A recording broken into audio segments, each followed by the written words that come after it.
यहीं पर जो भैरव मुनि थे उनका जो शीश है वो गिरा था। यहाँ पर उनके जो सैनिक थे वो हथियारबंद रहा करते थे। तकरीबन 15 वर्ष लगे थे इस पूरे दुर्ग को बनने में। इस किले की बनावट की वजह से ना वो इस किले को जीत ही नहीं पाए और महमूद खिलजी ने अपनी बहुत बड़ी सेना के साथ में 1467 के वक्त में इस किले पर कूच किया और इसे बोलते हैं सैनिक चौकी। इसे कहा जाता है तोपखाना। बड़ी बड़ी जो तोपें हैं वो यहाँ रखी हुई हैं। उदय सिंह द्वितीय को 13 वर्ष की उम्र में पन्ना दाई के द्वारा यहीं लाकर संरक्षित रखा गया था। यहाँ पर आपको पानी का टांका दिखाई देगा, तो ये हो सकता है कि फिल्टर का सिस्टम रहता होगा दोस्तों। और फिल्टर करने का इनका एक बहुत नेचुरल तरीका होता था, जिसमें 3-4 अलग अलग चूना हो गया, बजरी हो गई, कोयला हो गया, इनको एक लेयर बना के उस पर से पानी को गुजार के फिर पानी उसमें स्टोर किया जाता था।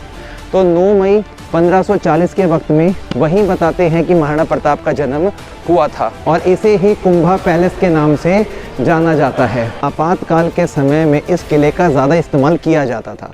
दोस्तों यहाँ पर हम एक छोटा सा जो स्थान देख रहे हैं, यहीं पर जो भैरव मुनि थे उनका जो शीश है वो गिरा था और इस स्थान को काफ़ी पूजनीय मानते हैं और बताते कि इन्हीं के आशीर्वाद से जो ये वाला दुर्ग है वो हमेशा से अजय रहा, यानी कि इस दुर्ग को कोई भी शासक जीत नहीं पाया है। ऐसा बताते हैं कि जो मेवाड़ के शासक थे ना, उन्होंने इस पहाड़ी को इसलिए चूज़ किया था क्योंकि ये वाला जो हिस्सा है ना वो चारों तरफ से अरावली की पहाड़ियों के बीच में घिरा हुआ है और यहाँ पर मारवाड़ और मेवाड़ को 2 भागों में बांट दिया गया। जो ये वाला कुंभलगढ़ का हिस्सा है ना, इसके पीछे जितना भी आपको समतल खंड वाला भाग दिखेगा वो तो बनेगा मारवाड़ का और ये वाला हिस्सा है मेवाड़ का।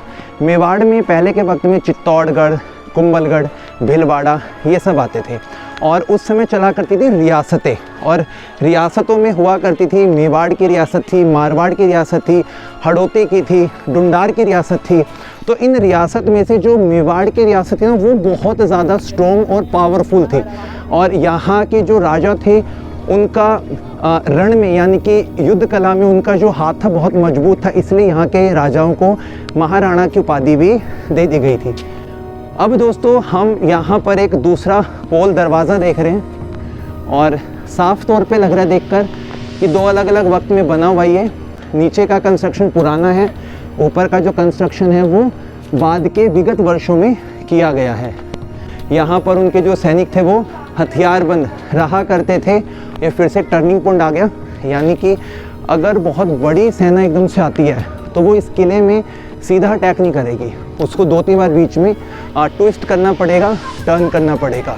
1433 के वक्त में महाराणा कुंभा जो थे वो मेवाड़ के राजा बन गए थे और 1443 में उन्होंने इस किले का निर्माण शुरू करवाया और दोस्तों तकरीबन 15 वर्ष लगे थे इस पूरे दुर्ग को बनने में और 1458 का ये वो वक्त था जिस समय कुंभलगढ़ का जो ये वाला फोटो बनकर तैयार हो गया था। लेकिन 1457 के समय में जब आसपास के जो शासक थे मालवा गुजरात के, उन लोगों की नज़र चित्तौड़ के अलावा कुंभलगढ़ के इस वाले स्थान पे पड़नी शुरू हो गई और ऐसा बताते हैं कि अहमद शाह प्रथम ने 1457 के वक्त में यहाँ पर अपनी सेना को लेकर आए, इस किले पर आक्रमण किया, इसको जीतने की कोशिश की, लेकिन इस किले की बनावट की वजह से ना वो इस किले को जीत ही नहीं पाए और 1458 में यहाँ पे हमला हुआ, 1459 में हुआ और दोस्तों सबसे जो भारी हमला बताते हैं ना वो है तकरीबन 1467 के वक्त में और महमूद खिलजी ने अपनी बहुत बड़ी सेना के साथ में इस किले पर कूच किया, लेकिन वो इस पहाड़ के बीच में बने हुए इस किले के सही लोकेशन को पकड़ ही नहीं पाए और वो इस पहाड़ में बहुत विचलित हो गए, खो गए और जिसकी वजह से उन्हें यहाँ से वापस जाना पड़ा।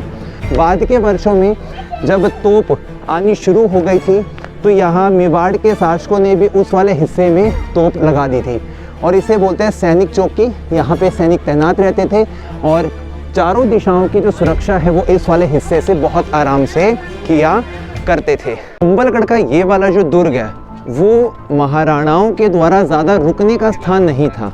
एक्चुअली में आपातकाल के समय में इस किले का ज़्यादा इस्तेमाल किया जाता था क्योंकि समय समय पर अलग अलग आक्रांताओं ने चित्तौड़ के दुर्ग को अपने अधीन करने की कोशिश करी। और दोस्तों उसी वक्त में से यदि हम जिक्र करते हैं 1535 का, तो गुजरात के शासक बहादुर शाह ने जब चित्तौड़ के दुर्ग को अपने अधीन कर लिया था, तो वहाँ के जो महाराणा हैं उन्होंने यहाँ पर आकर शरण ली थी।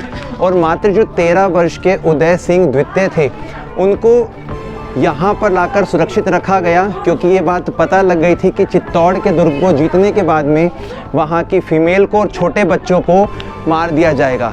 इसीलिए जो आने वाली पीढ़ी के महाराणा थे उदय सिंह द्वितीय, उनको यहीं पर लाकर सुरक्षित रखा गया था। और दोस्तों ये वाला है चौगान पोल, यानी कि एक समतल खंड वाला भाग। और इस चौगान पोल के इधर वाले हिस्से में मेवाड़ के महाराणा थे, उनके हाथियों को बांधा जाता था। सामने की तरफ जो आपको इमारत दिखाई दे रही है दोस्तों, इसे कहा जाता है तोपखाना। आज आप यहाँ पर देख सकते हैं कि बड़ी बड़ी जो तोपें हैं वो यहाँ रखी हुई हैं। दोस्तों सामने का व्यू आपको देखने को मिल रहा है। जिस समय अकबर ने चित्तौड़ के दुर्ग को अपने अधीन करने का निर्णय लिया था, 1558 के आसपास की बात है ये, और चित्तौड़ को उसने जीत भी लिया था, रानियों ने जोहर भी किया था, तो उस समय उसने चित्तौड़ के दुर्ग के पास में एक तोपखाना बनाया था। तो उस तोपखाने का व्यू यहाँ से हम कैप्चर कर पा रहे हैं। अकबर और उसकी सेना किस प्रकार से तोप बना रही है। और तोप का इस्तेमाल ज़्यादातर पहले के समय में विस्फोट करने के लिए नहीं होता था, बल्कि इन दरवाज़ों को तोड़ने के लिए होता था। इनमें बारूद वगैरह तो बाद में भरा गया है, जिसके बाद में धमाका होना शुरू हुआ। अदरवाइज जो बड़े बड़े दरवाजे लगे रहते थे उनको तोड़ने के लिए इस्तेमाल किया जाता था। गुजरात के शासक ने जब 1535 में चित्तौड़ के दुर्ग को जीत लिया था, तो उदय सिंह द्वितीय को 13 वर्ष की उम्र में पन्नादाई के द्वारा यहीं लाकर संरक्षित रखा गया था। और पन्नादाई का इतिहास में नाम इसलिए ज़्यादा बड़े सुनहरे शब्दों में लिखा जाता है क्योंकि उन्होंने अपने खुद के बच्चे की जान दे दी थी और उनको बचाया था, क्योंकि उन्हें पता था कि जो उदय सिंह हैं वो आने वाले मेवाड़ के राजा हैं, और उन्हें खुद के अपने बच्चे को बलि पे चढ़ा दिया था। और सामने की तरफ आपको उन सैनिकों के जो टॉयलेट्स हैं वो दिखाई दे रहे होंगे जो बने हुए हैं। इधर वाले पोर्शन में उनके सैनिक थे, वो यहाँ पर तैनात रहते थे। सैनिकों की छोटी बड़ी चौकियाँ यहाँ पे बनी हुई हैं। अब हम दोस्तों पहुँच चुके हैं पागड़ा पोल पे, यानी कि वो वाला स्थान जहाँ पर उन सैनिकों के घोड़े वगैरह को बांध के रखा जाता था।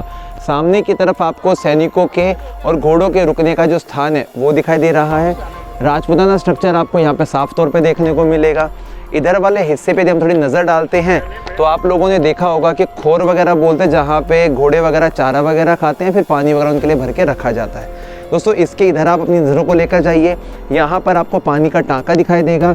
यानी कि जो इस पहाड़ के इतने ऊंचाई वाले हिस्से पे पानी को दो ही तरीके से रखा जा सकता है, या तो नीचे से लाकर यहाँ पे स्टोर करके रखा जा सके, या फिर बारिशों के समय में जो पानी आता है उस सारे पानी को यहाँ पे लाया जा सके। अब उसको कैसे लाते थे दोस्तों, यहाँ पर आप काफ़ी सारे जो बड़े बड़े पानी के नीचे आने के ड्रेनेज जो पॉइंट है वो देख रहे होंगे, और इन ड्रेन फ्लो आउट वाले पॉइंट से ही जो बारिश का पानी था वो सारे का सारा यहाँ पर ला के रखा जाता था।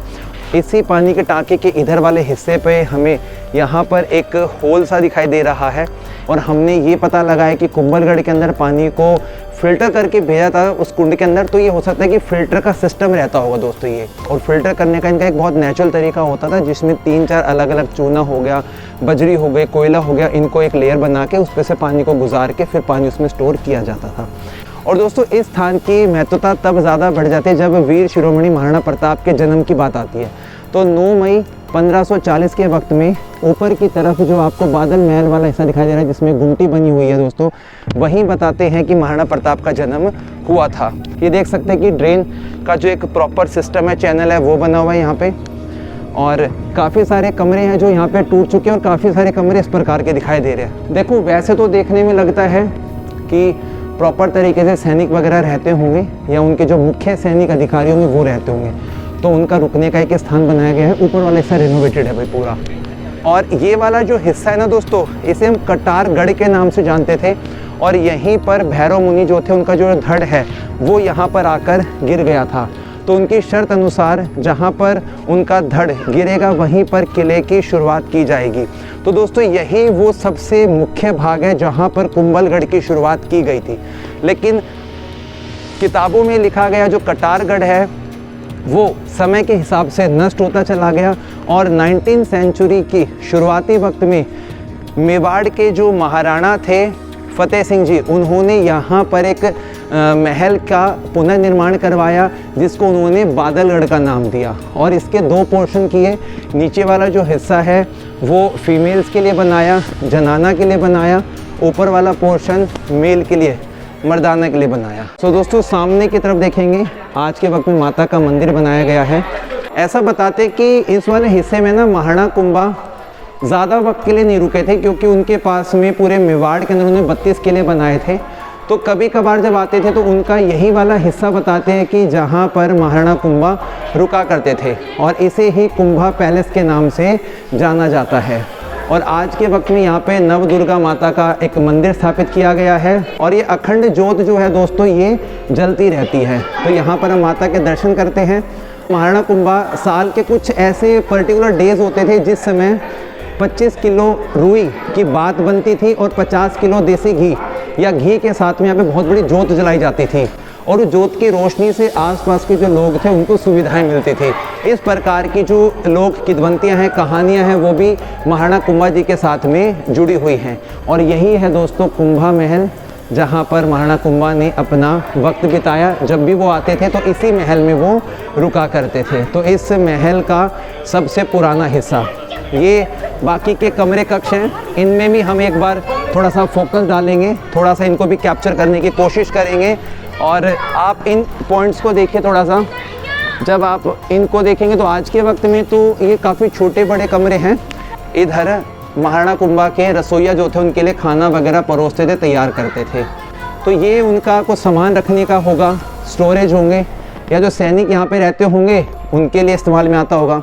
तो ये छोटे छोटे कमरे बनाए गए हैं और आज के वक्त में आप देखेंगे यहाँ पर तो इस प्रकार से भाई टूट फूट भी है यहाँ पे और कुछ सामान को बचा के रखा गया है। तो दोस्तों एक इधर वाला पॉइंट देखेंगे हम, एक ये वाला कमरा भी है। सो ये वाला वो स्थान है दोस्तों जहाँ पर महाराणा कुंभा का वक्त बीता 1433 के समय में, और 1443 में उन्होंने इस किले का निर्माण करना शुरू कर दिया था। तो अब देखते हैं आसपास के हिस्सों में हमें और क्या कुछ देखने को मिलने वाला है।